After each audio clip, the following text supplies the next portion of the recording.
Hey guys, welcome back to the channel. Another day, another video. Today we are removing the evaporator on a GLK 350. That's 2012 anyway, so whatever years those span. Also, I'm thinking that basically includes any sound system that looks like this. No, with the whole this and the whole that and the whole... All right, let's get to it. I was smelling Freon from my driver's seat. So that is what leads me to believe we're doing the right thing. I'm also gonna replace the evaporator as well, and we'll see. That's just because I don't know what I'm doing, and might as well fix it while we're here. All right, the parts. Okay, here are the parts with the part numbers. I also got the 4 O-rings that should go on the front and the back of the expansion valve. Here's the part numbers for everything.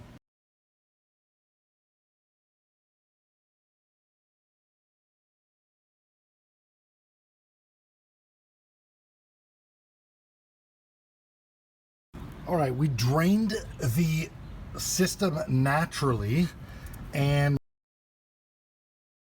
the next step is to make sure that the cooling system pressure in it is released.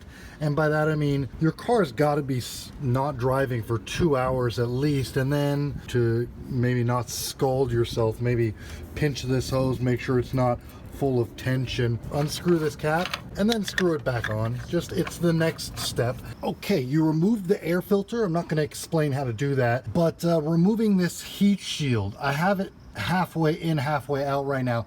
First, remove all the weather stripping, as you can see, and then a couple of screws on both sides. Kind of hard to see here. Whoops, there's that. Sorry, there's no light outside. There's one right there, and then it sits on 2 little squeezy rivet things in the center down there. Oh, and I forgot this one more bolt before you pull it up. There's a big bolt here. But go ahead and fish this out first. It just slides up and out. And then once you get it about halfway, as it is right now, you'll see this cooling line, which is detached right now, but I'm gonna show you how to detach it really quickly. Pull up on this spring here with a pick, and then you pull this out. You might want to wedge it a little bit. Be careful though. Pry it, I mean. And then it's out, and then this is a contraption that's connected to this thing. And I'm trying to show you. There you go. There's one of them. The other one is right there. And there might be 3.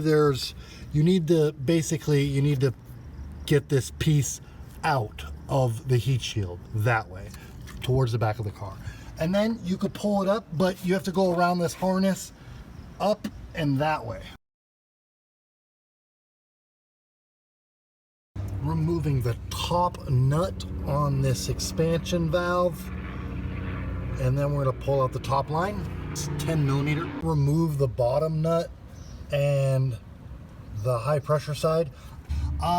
They're saying to unclip this brake line middle of your screen. I'm gonna advise that you plug off, in fact it's in the documentation, that you plug off the just so you don't get contaminants in your AC lines. I'm probably just gonna use one glove and fit it on there and put it in the fingers or something. And then we're gonna hose clamp off these 2 heater core lines, and then we're going to remove these quick release clamps using pliers, like weep, and then remove those. Okay, so we got those hoses off, and this is a very important. We're going to have to, maybe I'll use a glove, same sort of idea. Put a finger on, maybe just cut off a glove finger and stick it on there, as long as it fits on nice and tight, as well as the one right below it, because we are removing that from the inside of the car. So you do not want that stuff, leaking in there. All right, moving on. Now we move on to the instrument panel. We're going to remove the cross member underneath this thing. Adjust air conditioning flaps to the feet position. I click here enough times, there you go. Okay, to remove the dashboard, the first thing we need to do is remove the glove box. And the first step is to remove this cover here underneath it, footwell cover. 3 Torxes, I believe they're T25, and we get that out of here.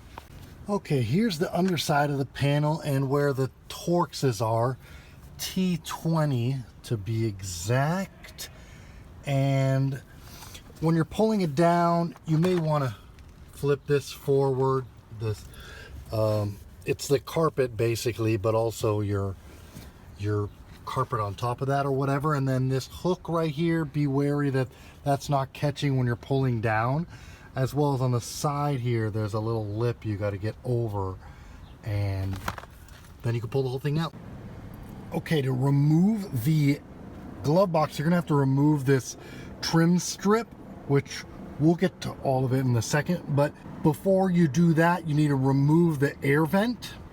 And to remove the air vent, you need to buy an extraction tool. You need 2 of them actually. And I'll show you real quickly how this is done. You have a couple holes at the top inside here. You certainly can see that one on the left, middle of your screen. And then there's one, there it is, middle of your screen on the right. So they're a little ways in, but you stick your tool in there, and I'll show you what it looks like from the right side. Moving in, and right there, you saw it. You go to the end point, and you're gonna do this with both tools. On this side, you turn to the right, and that's where it catches. On the other side, obviously, you turn 90 degrees to the left. You go left, and you're grabbing, man, and you are grabbing this thing hard. So you pull it hard.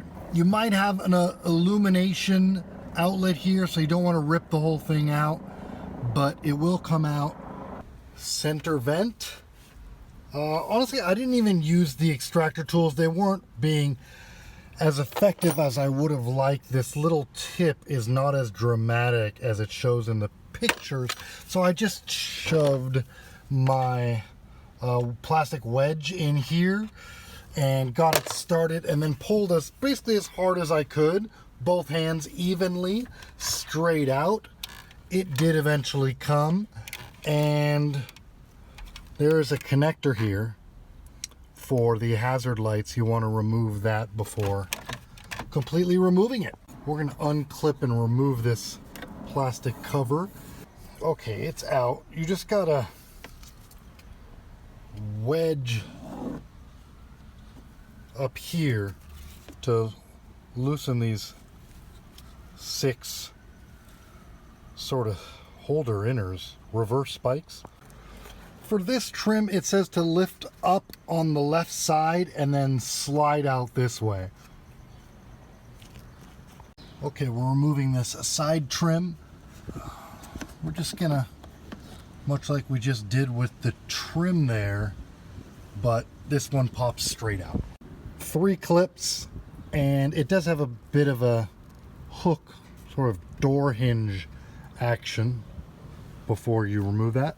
Okay, we got the glove box out. For starters, you may have a wire running up back here and into one of these options here. You're going to want to remove the retaining clip that's here. Let me show you how to do that real quick. Never seen this before, but it pops up through here, and you'll need to stick a screwdriver up through here and push this in. Okay, you're gonna see it. See how I'm pushing it in, and then that'll pop out from the hole below it, right? So, do I need to be more clear? It looks like this. And then I'm not going to snap it in. You pop it out. It's holding a hose that goes onto here. You'll want to watch that as you guide this thing out. But first, you don't need to remove the lamp. And you'll need to get one screw down. I'm sorry if this isn't super clear, guys. You get one screw down at the bottom here. Whoop, sorry. One down here, there's going to be a screw, and then there's going to be a screw. You can see the hole here. So one down there, and then these three up top. 1, 2, 3. And you'll pull it forward a little bit at the top. It'll come out, and then you can start just to wiggle it out of there. Paying attention lastly to this connection, which does go to your lamp, and then as well as, like I mentioned earlier, the vent line for your AC in here. Okay, there's also one more media interface connection. If you have that, I believe that's what that wire on the side was for. Okay, we're going to remove this A-pillar panel on the right side here for now. I did pry the airbag cover off. There's a 10mm bolt inside there. We're gonna remove that, and then we're going to pull out this side paneling and pry it out this way and then come up. Removing the radio now. Pry out this top cover here, straight out.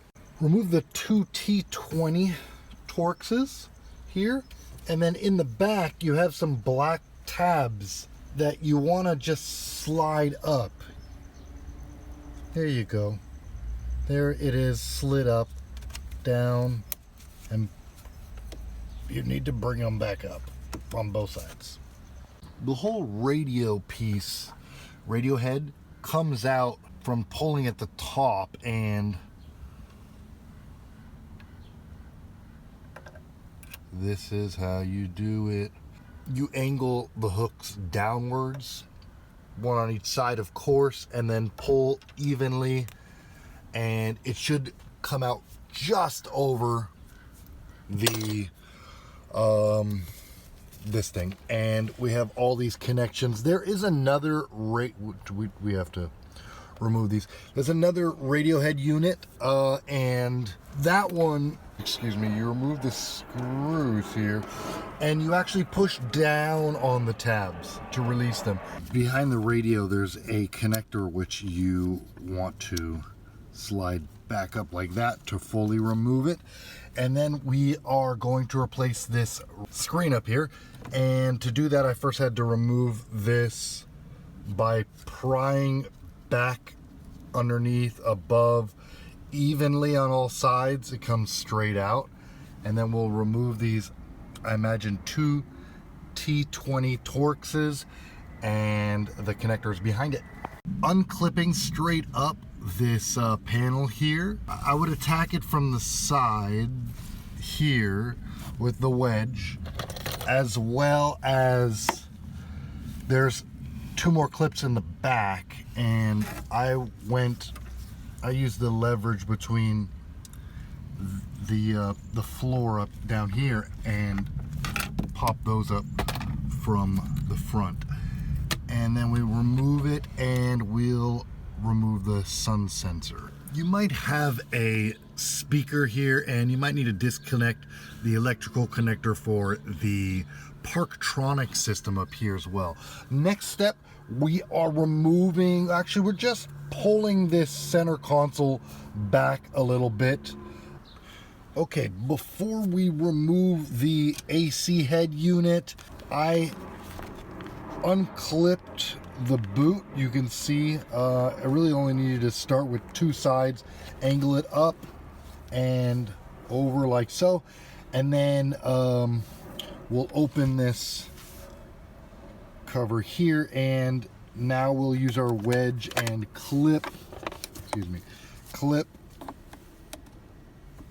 pry on the corners, each side of this cover, get this up. And oh, I almost forgot, put the key in to position 2 and put it in neutral first.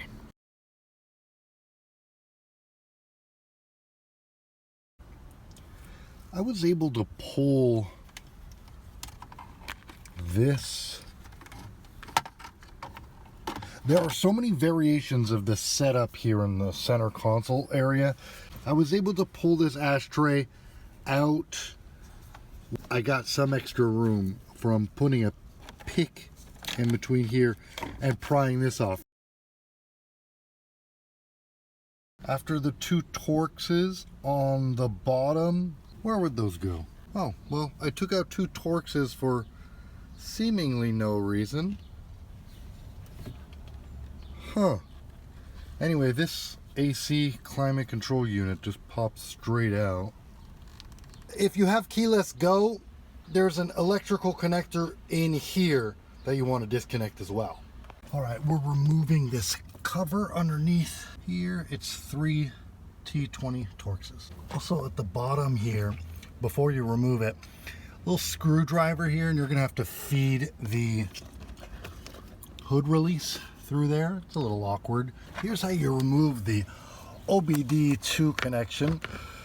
I already have it slid out, but this is clipped in. You slide it out and then you pull the connector out straight up. And I removed the cover on this side as well. There's supposed to be a fuse box here supposedly, but I didn't have one.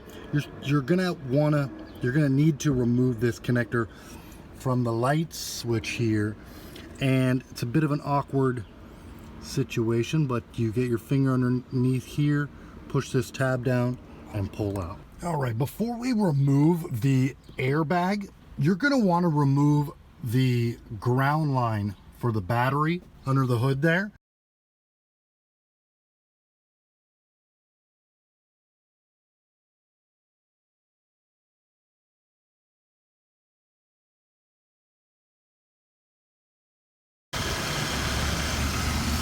Snap that way, snap up, snap that way. This comes out.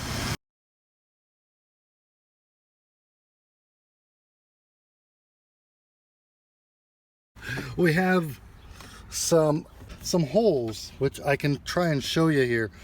Right there where the light is on there, and there's going to be another hole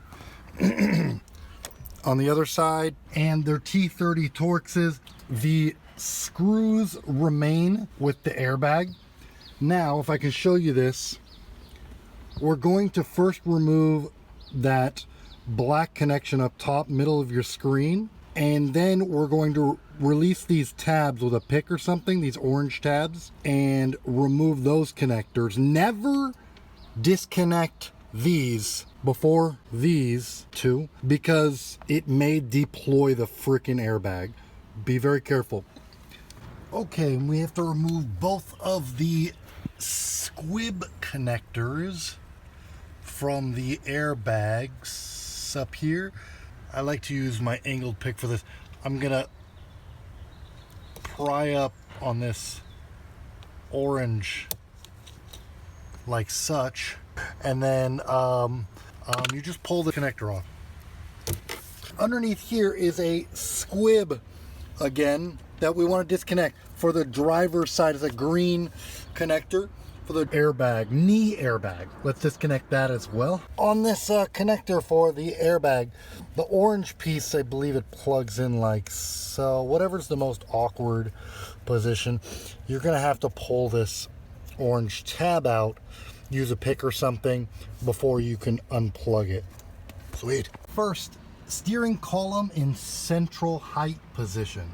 Okay, pinch these tabs, release these 2 connectors, and then this bolt, obviously you're gonna have your steering locked, is really tight, 10 millimeter Allen, and yeah, just give it your all. I used my 1/2 inch, otherwise I believe it's physically impossible. I put an adapter from 1/2 inch to 3/4 to fit. You're gonna want to just check that you have, let's see, I'm dead on straight here. At least I have this marking here, which will line up with the missing spline on the bottom there. If you want to be safe, mark it off, you know, for reinstallation.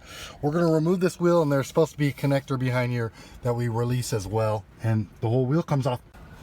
We're prying this jacket off back here. it works by just separating them in the direction of my fingers. Start from the bottom corners and then get to the top. Okay, the steering column module is off, but it wasn't the easiest. You got to pull it out and around the steering column. And there is a connector you'll see in here. And I had to, with a pick, I had to pry off this tab lock first and then press the tab and disconnect this connector. And then the whole thing comes off. Okay, on installation, I believe these two tabs, it's not easy to see, top and bottom tab, those are going to fit into the slots here, and they're going to retract this red dot down here. And that's how you know you're lined up and on there. I removed this bezel by sticking a pick, but really maybe a screwdriver would work, and just forcing it lefty-loosey, righty-tighty, and then using my hand until it came out. Okay, removing the trim for the instrument panel. This is a bit of a pain in the butt. Well, let's do it like this. So you want to pry these down. You can see I broke that a little bit. Oh well. Pry these two hook-like things on this side, and then this side, and then these two grabbers down here, they grab into underneath the bottom of the actual screen there, and then you have, let's turn this around, and you have two, one of them broke off, but you have two little catchers that you pry out of here. And all that, starting with angling this top down and then pull it out. Okay, we're gonna pull this cutie out. Instrument cluster just pulls out, they say. And 4 bolts, what are they? They look like T20s. 1, 2, there's one in the corner down here. 3, 4. And instrument cluster comes out, remove it, and then disconnect the connector behind it. I had to actually face it downwards while pulling it out. Okay, I pulled this trim thing off. I'm not sure, I might have to deal with disconnecting it from here later. This thing is sliding out, and before I did that, you see this white tab middle of your screen? That has to go over the tab I'm touching with my thumb, or under. It has to go under it from this angle. And then you're also sliding out, you know, that from that. Let's remove this left side air vent. Same thing as on the right side. Okay, and we're gonna remove the left side A-pillar, or the driver's side. Remember, there's a bolt under here. Quick note on these pillars. I don't think these things are supposed to stay on. So I'm gonna detach them and put them back in their little slots. Respective slots. There's just 2 on each side. After that, we're going to push in this, it says to push this in, you know, basically disconnect it from the panel. Okay, just quick tip on the pushing this out. It's actually held in by a tab, holding it like this. Oops, in the back, you can't really see that. But the tab is here, focus, and you can kind of see it. You're just going to lift it up. There you go. The shape of it, I guess. All right, so we're going to remove 2 nuts from the driver's knee bag, which is right across here. Not an easy way to show you that without a mirror, but if you look in here, that is a giant metal arm, and the bulbous metal thing attached to it, focus, is going to be part of the knee bag. And there is a nut. There's one on one side, and back here behind, underneath, I mean, is the other one. It would be crazy if I got it. No, it's not that one, it is that one. So hard to see, but there it is. Unscrew both of those. All right, other side of the car, we're gonna remove this screw, T20. Okay, 5 screws now. 2 of them are in the recess. These are all T20s. I'm trying to, there you go. There's one on one side behind the AC unit. Can we see the other one? We certainly can. We certainly can. There it is, center of your screen. You saw it. And there's one here. There's one on the opposite side. Do I really have to show you? And there's one down here. Let's get all those out. T20s. I found another screw that documentation didn't cover.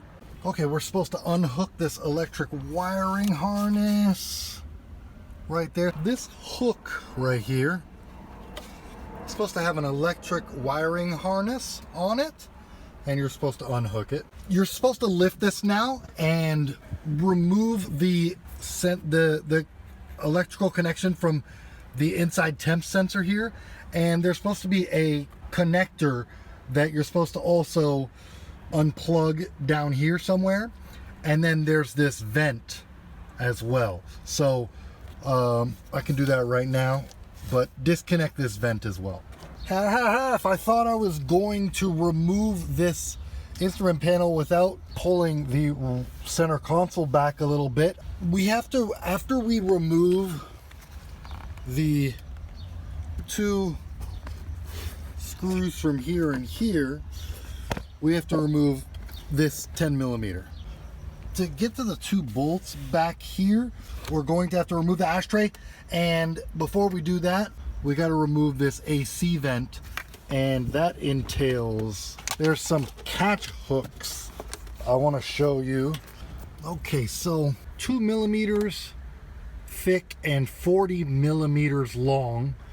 You're going to shove these into these holes at an angle slightly downwards and just push on them both, and that should, I don't know, release catch hooks, it says, and then I'm supposed to pull up on this vent. We'll see what happens. Yeah, that worked. You can see the catch hooks here. They press in, and that'll allow you to pull this thing straight up, no other direction. It'll be hard to do a little bit and make a nice loud sound. For the ashtray coming out, this thing comes out straight out. It's held in there by two, I wish we had a name for them by now, tension metal little fasteners. All right, that was easy enough. I pulled it out, really. Here you can see the two bolts, 10 millimeters. Let's remove those and possibly move this thing back now.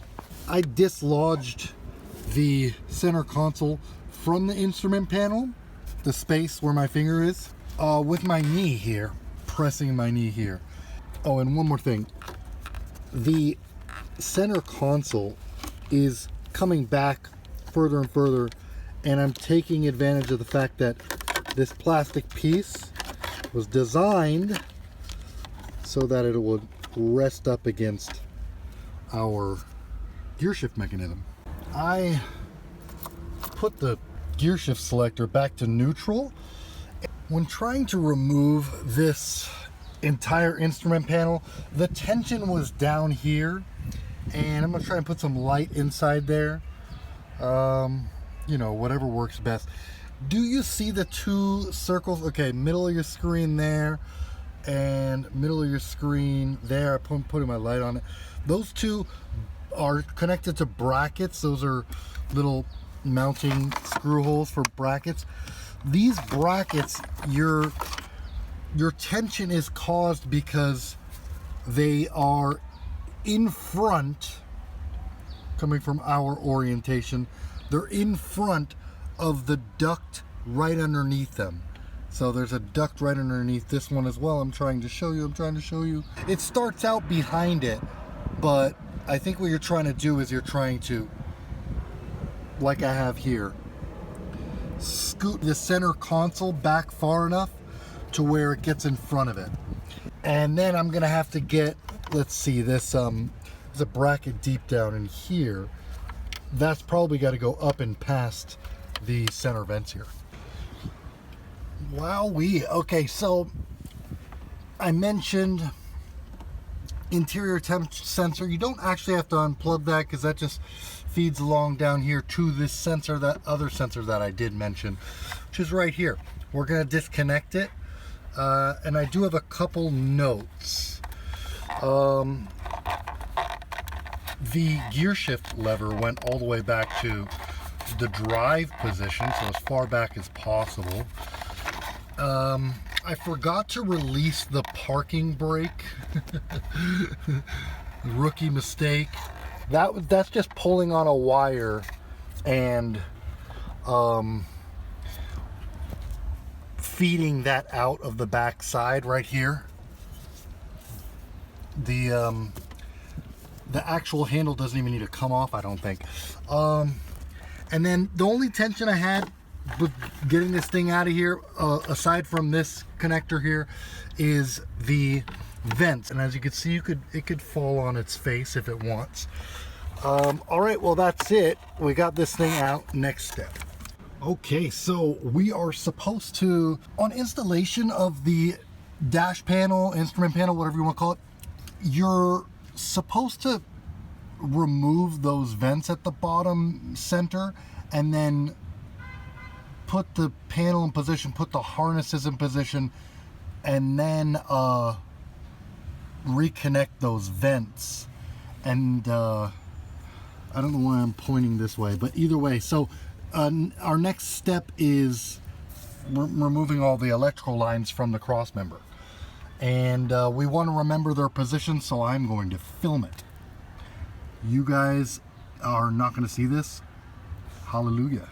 Okay, we're unclipping this line here. Almost forgot to, let's get these two clips holding on the wiring harness out. Okay, I believe we're supposed to disconnect this electrical connector and remove, I don't know, remove this line from this AC housing. I don't really know how much of it we're doing. We remove this center damper mat. Okay, we're supposed to fold over this left side damper mat and let it sort of hang into the footwell. Unscrew this screw. That's a T20. Unscrew these 3 nuts. 1, 2, where is it? 3. Okay, we're unscrewing 4 bolts. I'm gonna get better at deciphering this one right here. Bolts from nuts from now on. And I believe this is one of them. Yeah, and then there's one on the other side. Then we're gonna lay the steering column down into the footwell. But there is an electrical connector back here before you fully lower it. Remove this little screw here. So we're gonna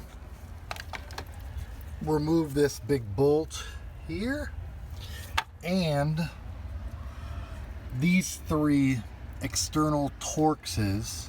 These are the bolts. There's 2 on each side.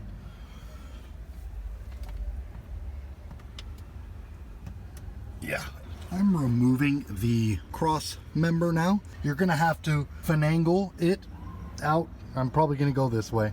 So that cross member came out really easily compared to what I thought it was gonna be, and a bit easier than the dashboard. Yeah, I would say, I don't know, 10 minutes or something. Next, we're disconnecting this electrical connector. Okay, the evap temp sensor. It's hard to see here, but you follow this wire and see that white little connector? I can actually reach my hand behind here and pull that out. And next, we're detaching the water drains on both sides, center of your screen there. Next, we're detaching the rear, for the rear of the car, I mean, air ducts, both sides there. You know, I don't know how possible that really is. I'm gonna try and do it all at the same time or something. We're supposed to now, after that, remove this air duct here for the command navigation or whatever. All right, and the next one is the one behind it or above it maybe. There is a warning here that if we don't install this back correctly, this air duct, that it can wind up rattling and making noise. So I believe that just means pay attention. It looks like it locks in, and be careful on install. All right, I'm gonna mess with the ducts as I remove it. It looks like you just take this whole thing out, and it says to use another person, as it does with the dashboard and the cross member, so as not to damage interior components or something like that. There's also a reminder that once we do put all this stuff back together, to just make sure that it's filled up with coolant and the cooling system is operating properly. Bleed it if necessary. All right, I found a cute little cable that's clipped in. We'll remove that, of course. All right, cool. So that came out somewhat easily. The trouble was, of course, the air ducts, and we're just tilting it from the top outwards and then pulling up. It really just sits on there. The only thing I forgot in terms of wiring harnesses is this connector, which goes to the underside where the blower motor is. A little bit of AC refrigerant leakage because I forgot to seal off those lines. Of course, I got the coolant ones. I don't know if it was in the instructions or not, but that connector connects to right here. This is the back of the thing, just to show you real quick. It's gonna sit on two, whatever they're called. And then the next step is to remove the expansion valve. So that's a 3mm, these two bolts here. Oh, also on installation, they say to alternate when you're tightening these two bolts, one and the other, so as not to break the expansion valve. 5 screws, 1, 2, 3, 4, and the 5th one in here, T20s. Let's remove those. We're going to detach this thing from that, keeping the electrical line connected. Okay, so I'm detaching. It says separate electrical connectors. This one, and I believe it's this one. All right, I'm gonna flip it over and disconnect those two electrical connectors. Okay, 4 screws, T20, 1, 2, 3 down here, just that one. And we removed this for a reason, 4. All right, it's come that time where we need to remove all the clips separating. Hold on a second, I think we're actually just getting this bottom section. So what I mean is I have 3 clips left, and at least for this step anyway. Okay, I have this thing upside down. We're supposed to be, when removing, we're supposed to be paying attention to carefully going over these hooks. All right, 26 clips, and don't lose them. They will fly into space. We're supposed to, I suppose, just get the seal here. We're gonna loosen it and then get it over the coolant lines. That is not as easy as it looks. It says you should lubricate them. I had to feed my pick here through and work my way around on both of them. I don't know how much that helped, but ultimately a wedge and using my fingers. This clip is going to have to come out, and the easiest way to do that is just to put a pick in between here and pry this. This bracket pops out that way. Okay, I got it removed. I'm gonna kind of show you how it slides out, just like such. All right, last bit. This evaporator just slides up. It's a little gooey right here, but it'll slide up, and then you want to transfer the seal over to the new one, as well as remove this bracket and transfer that as well. Last thing, new evaporator versus the old one. I'm guessing this is probably the problem area. It seems to be holding maybe 3 psi. I'm sure everything will work out. Anyway, let's put it all back together now, and we're going to evacuate the system, put a vacuum pump on it for about an hour, and then charge it up with Freon you might buy from AutoZone, and we're done, people.